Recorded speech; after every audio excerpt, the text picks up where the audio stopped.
Hi everyone, I'm Jeff Henn, and today I'm going to show you an idea I've been playing around with, and it's based on a pretty simple sticking, which is right, right, left, left, right, left. So this, which is almost like a reverse paradiddle-diddle. So I'll just play it a bit more for you now so you can get an idea what it sounds like.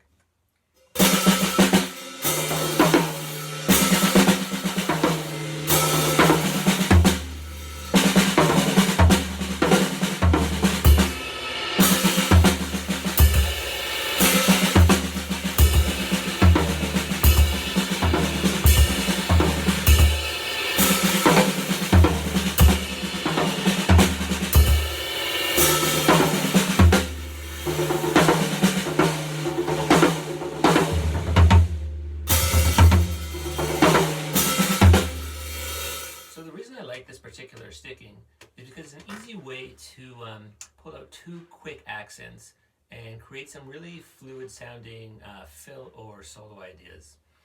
And what I've been practicing is either playing it within a 16th note or 32nd note subdivision, or within a 16th note triplet subdivision. So I'll play you a quick sample of both, and I'll start with the 16th note or 32nd note subdivision, and then play you the 16th note triplet subdivision.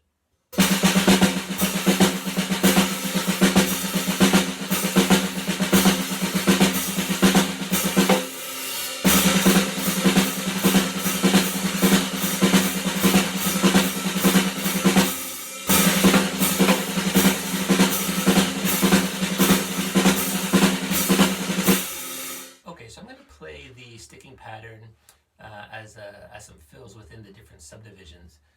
One thing I've been practicing is starting the pattern at different points within the subdivision as a way to generate some different sounding phrases. So what happens is the accents, those two accents, will be in a different place. And this is really an easy way to spark creativity and get some new ideas for fills or solos. Okay, so here's the pattern now, shifting 3 spots to the right within 16th notes or 32nd notes, depending, on the context. Okay.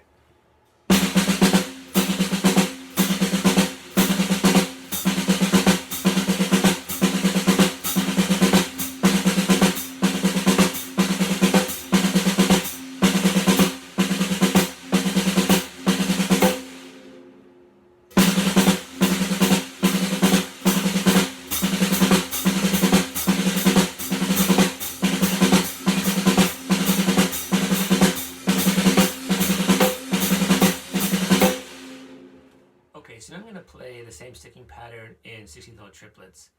And again, I'll shift it over a few spots to the right so you can hear how it sounds totally different depending where those accents are falling.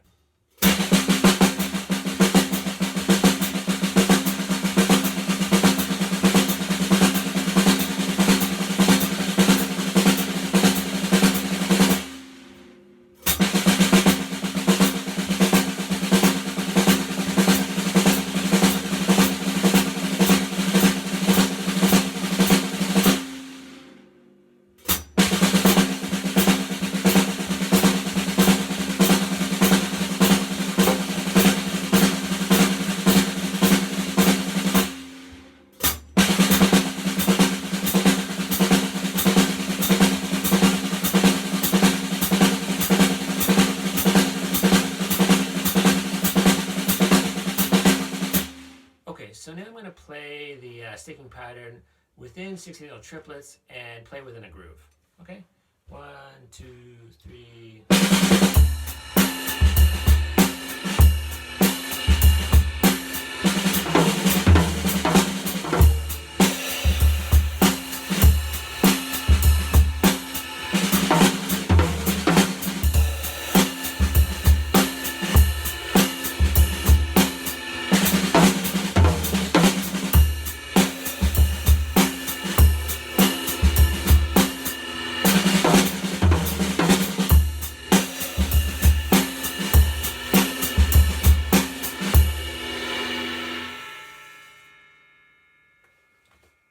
now I'm going to play the same ideas, just a bit faster.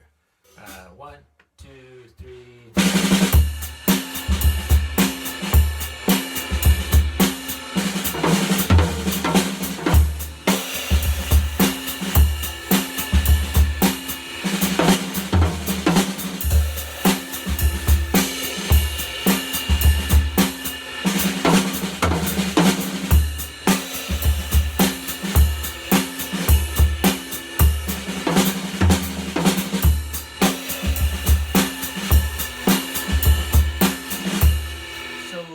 Just another example of how I've experimented with this sticking pattern and tried to come up with some different almost applications for it.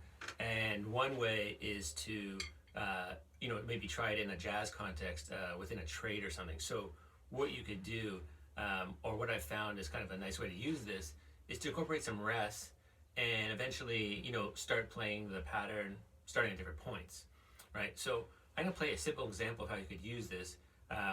Putting in some rests, using the different drums, and it starts to sound like a call and response kind of thing, right? So if you did it really in a simple way, you could do something like this.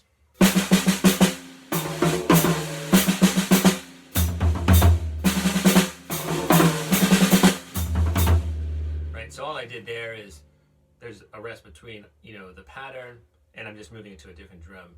You can make this more interesting and a little more complicated if you start the pattern actually at different points, moving around the set. So, I could start the first time right on the beat.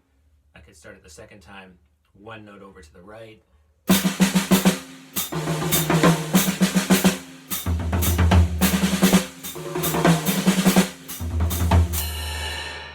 You can make it, of course, more complicated than that if you wanted.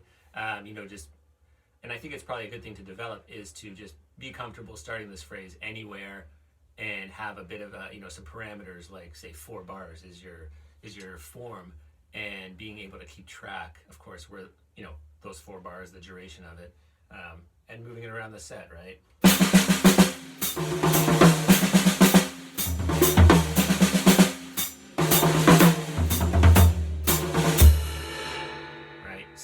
Yeah, that's a slow and kind of example of me moving it around the set. Okay, so now I'm going to play an idea I came up with. I basically was just moving the hands around the drum set, and this was just one idea in particular that I liked. So, this is just coming through experimenting and messing around. Nothing amazing, but just like something that maybe I will, go further with, or just keep playing until it becomes muscle memory, that kind of thing. So it's based around 3 notes in a way.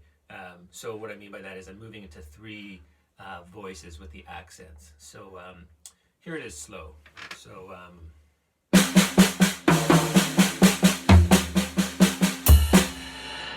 you can see I've moved it to the tom, floor tom, and ride cymbal.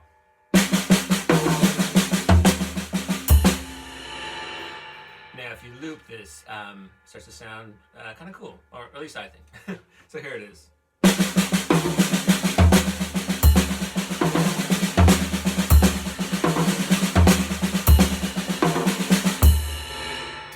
So a little faster.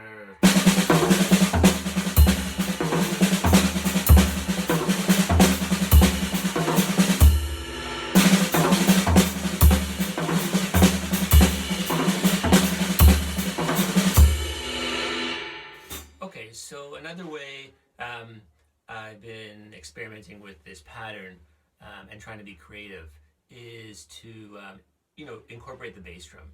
So I'll play the pattern I came up with a while ago, and there's infinite ways you could come up with your own. This is just one, and what I've done is I put a bass drum on the last note. It's on the left hand. It would be the left hand accent. So I'll play it slow.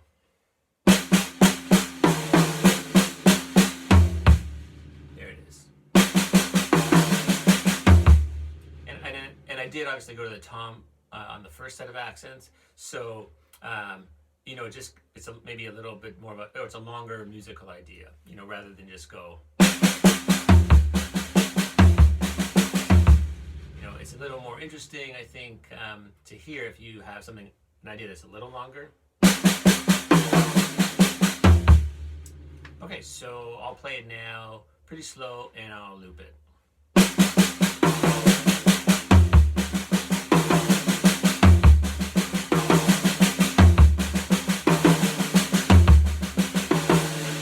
And now I'll play it just a bit faster.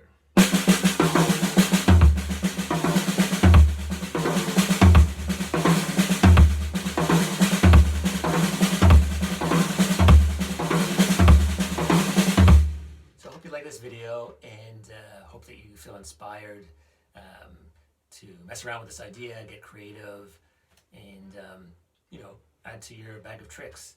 And we'll talk soon. Have fun. If you like the video, feel free to like it on YouTube and subscribe to my channel. See ya. Bye.